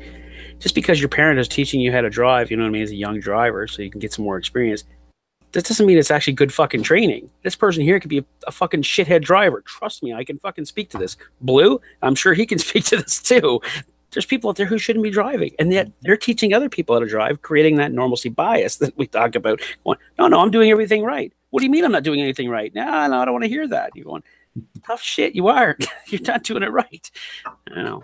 Yeah, you drive up, 55 miles an hour up to 75 foot before the stop sign, then you slam on the brakes. That's terrible too, but I swear to God, that's getting worse. Fuck, scares the shit out of me. I'm sitting there going, is this guy going to stop? Is this guy going to stop? What the fuck? Right on it. And of course, they're 10 feet beyond the stop sign, which makes you just want to turn around and go, just to talk. No citation, just to talk. Oh. But that is a big deal. That is one thing. Could you imagine if Hillary had won and now she's picking her second Supreme Court justice?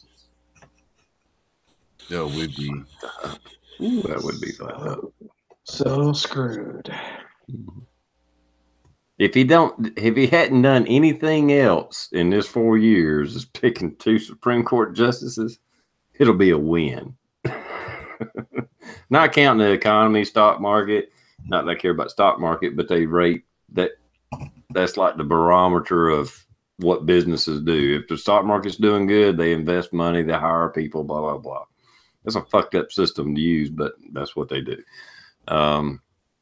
Unemployment's down for all races and genders. Fuck. But the Supreme Court justices, it is what it is. But once they're picked, they're there for life, or until they retire. They literally can be a Supreme Court justice to the day they die. That's the only ones. Now, the other ones, idiots just keep reelecting them.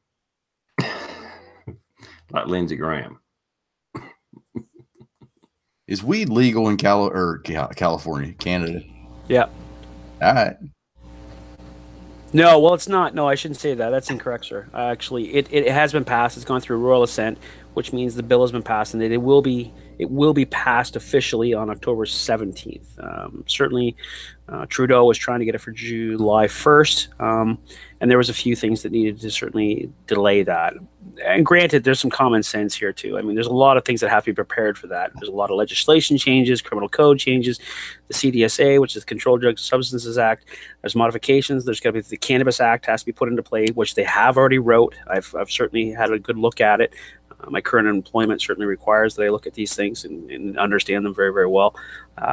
So yeah, it will be, and we will be certainly, I think, leading the countries of the world in our approach to it. I do think it's smart. I think the approach is smart. I think we're being responsible as Canadians on how we're going to regulate it. But it's going to be a fucking nightmare for law enforcement now they've got it wrote. So, it will. It'll work its way out in a couple of years. But you're going to have to get some real world cases go through and find some, some overturns and some shit that'll write some case law, so they have a basis to go on. The big thing that makes it a joke is that we have to do something to keep it out of the hands of children. And I'm going, you're making it like this is a brand new thing in the world that nobody's ever seen cannabis. Oh my God, you know what I mean? What about the children? Somebody please think about the fuck off. Well, the thing about the children, especially the teenagers, it's easier for kids to get marijuana than it is beer. Yeah, sure it is. Dude, Hey, here's a question, Blue. How many people I mean, how many people have you actually picked up? You know what I mean? And the whole idea is because they went down the wrong fucking road that night because they got high. In Canada, no. No.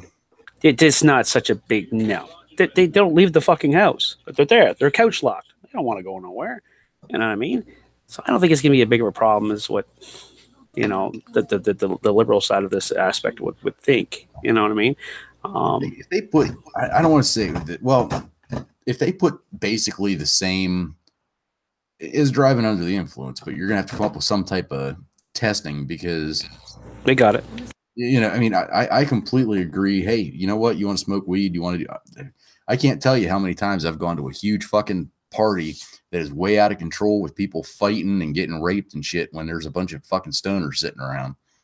You know, can't tell you the last time that's happened. But yeah, the only issue I have with it is somebody, I mean, literally like hitting, you know, smoking a joint and immediately going out and driving. That's not a good fucking thing. And a lot of which I'm just going to say the potheads, you know, they'll sit there and they'll fucking argue with you. Oh, I drive better whenever I'm stoned. No, you fucking don't. You just chemically change things in your brain.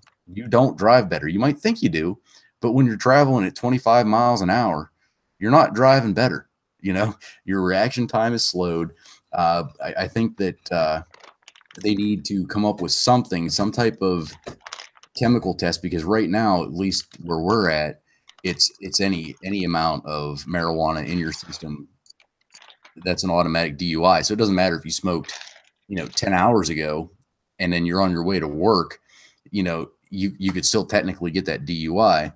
I think that there needs to be something put out there, almost like a breathalyzer for weed. I don't know if that's even possible, but they have to be able to do something. Yeah, they've got it. I'll explain that process to you. So that was one of the big challenges, certainly, and that was one of the big stalls for that purpose of getting it legalized up here. But they did come up with a solution. It was out of Germany. Certainly, they've been using it there for quite some time. I understand that there actually is some states that have been using it. Certainly, we've sent a lot of our frontline officers to the United States to get this training on drug recognition aspects of it anyways for cannabis use and thereof its derivatives. But moreover, the more scientific way of doing it, like a breathalyzer, because we need a yardstick on this, right? You know what I mean? Right. To make it equal, like you said. And certainly we would all want that, okay? Even if you don't agree with it, you still would want a fair way of doing with it. To say, hey, well, this guy and me, it's the same thing. There is an unfairness to it, and I will get to that in 1 second. But there's a swab. So it's a roadside swab. The officer basically, as the current legislation is passing, and this is where a lot of the kickback is coming because your freedoms are being infringed upon quite a bit here, they can pretty much test you for so many different reasons. I suspect, I have reasonable grounds to believe, and here's the reasonable grounds. You don't see the limits. They're fucking out there for any reason. Well, you slurred your speech. Did I? Without that body camera. Did I? I don't know. The officer says so, and that's all it needs to be. Why? Because he's the good guy. He's already sitting in the good guy chair, and he looks good in that uniform. You're in the bad guy chair, so doubt's already put in your favor, not in his or hers. So there's the problem there. But the swab is done. The swab then is tested and goes, aha, so we have set a limit, okay? The problem is we're in Canada, and as TR had mentioned earlier, it gets cold here. These machines can be a little finicky and have proven at this point 72% accurate, okay? When done, certainly on a controlled study. That's a big problem. That's not a very good number when you think about it, okay? And the odds of not being in your favor in that sense, it certainly causes argument and a good defense in court. The unfair side of it, and they go back to even alcohol in this sense, just because the limit is set at 0.8, right? TR, we all know that TR could drink a shitload more than I can and probably still be able to function on all senses of the word.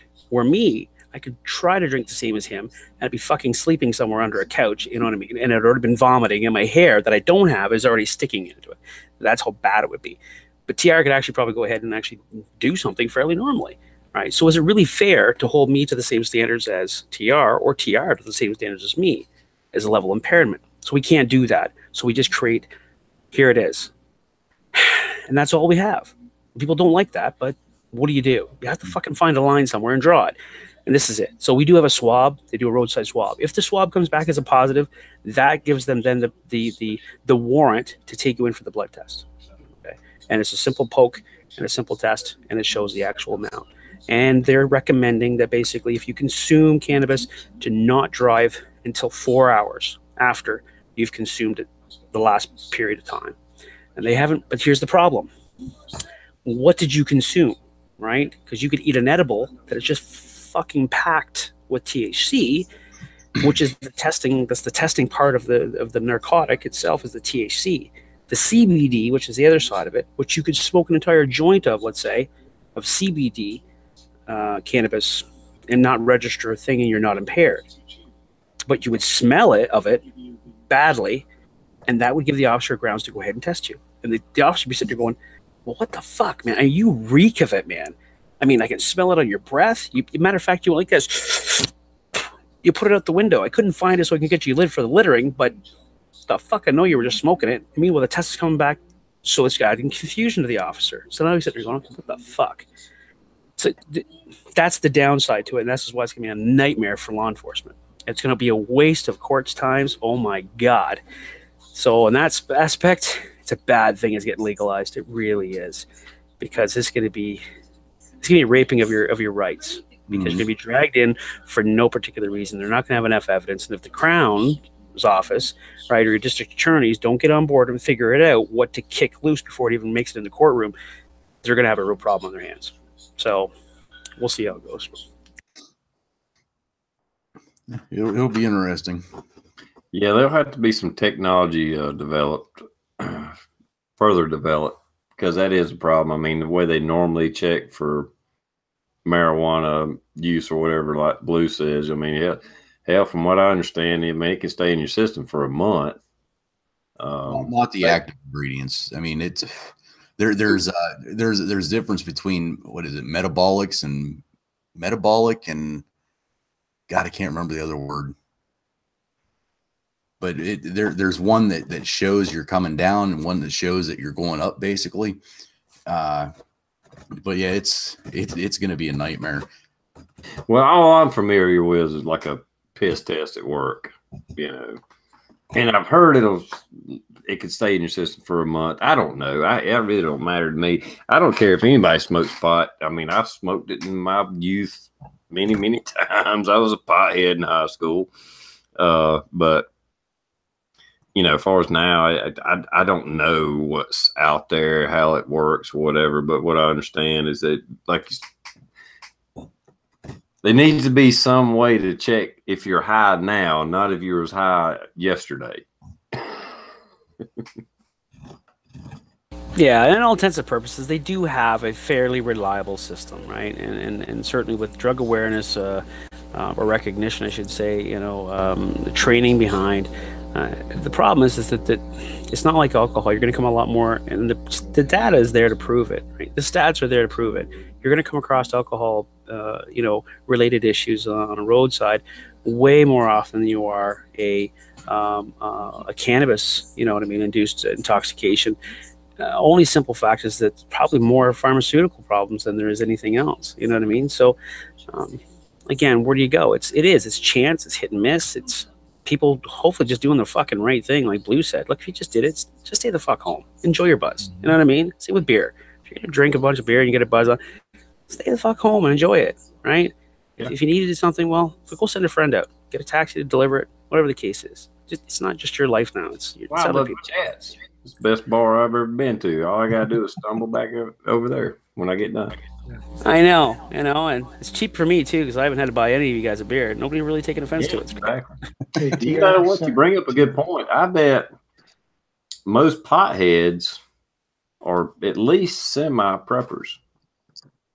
They're going to have Doritos. They're going to have ramen noodles. They're going to have, if they drink beer, they're going to have beer. Because once they get kicked back, hit the bong or joints, whatever, they don't want to leave. They're chilling. I'd like to apologize for me eating, but since you started this conversation, I got the munchies.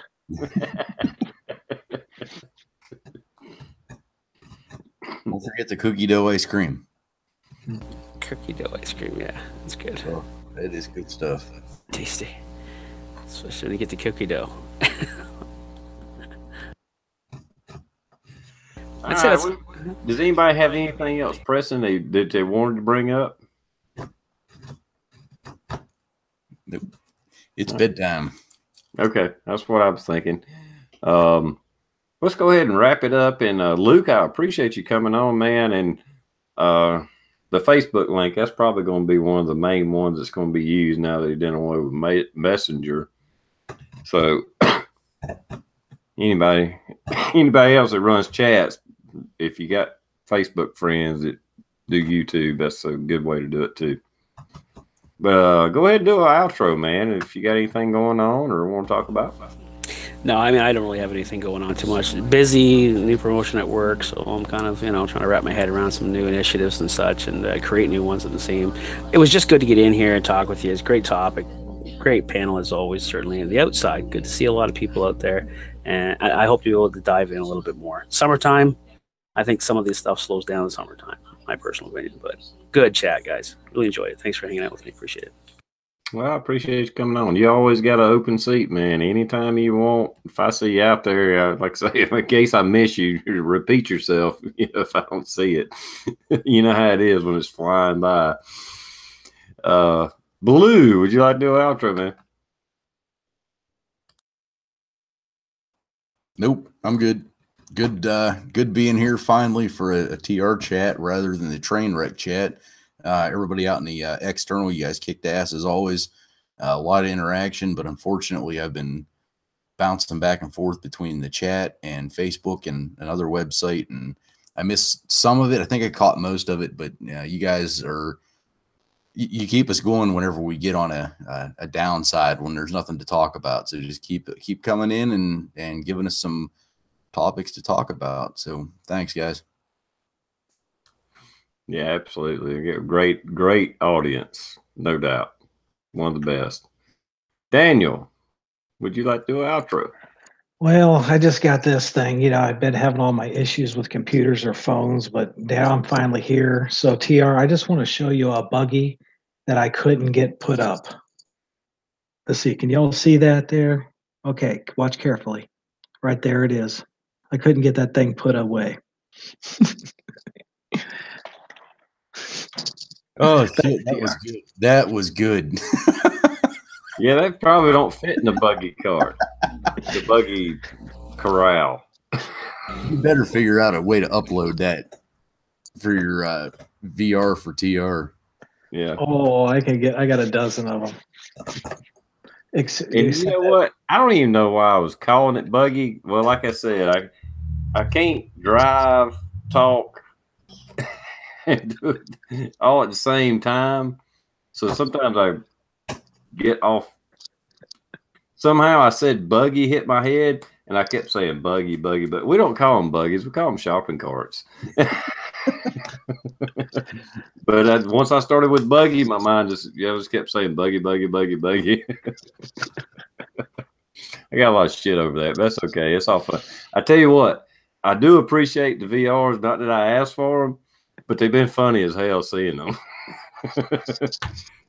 I was telling Sonya about it. I was like, they're just fucking poking fun at me, just jabbing at me. They're like, look at that. Look here, TR. Look at this. I was like, I love it, though. Yeah, what was it? Fucking Pop's Quest is going straight to hell. And then Insight Freedom, he's got a free pass to heaven with their VRs. I'm not surprised. I almost, once I started seeing a few of them, I was like, somebody's probably going to try to be an asshole with it. And sure enough, it was Rob, Pop's Quest. He took one out of the cart corral, and stuck it in the middle of the parking lot. But no, we tapped the guy on the shoulder to put it away.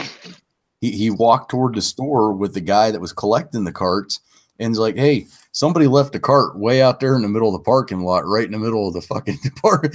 You might want to get that. And I'm like, oh, you're going straight to hell for that one. After he put it there. Yeah. That was a good one. All right. Those have been funny to watch. Anyway, I'm going to go ahead and end this. thanks for sticking out, everybody, and waiting for me to start these back up. Like I said, I had a few mishaps and vacation and blah, blah, blah. It just didn't work out. But back on track again. So I'll be back next week. We'll see you then. And thanks, everybody, for coming by. And thanks you guys for joining me. And we'll do it again next week. Later.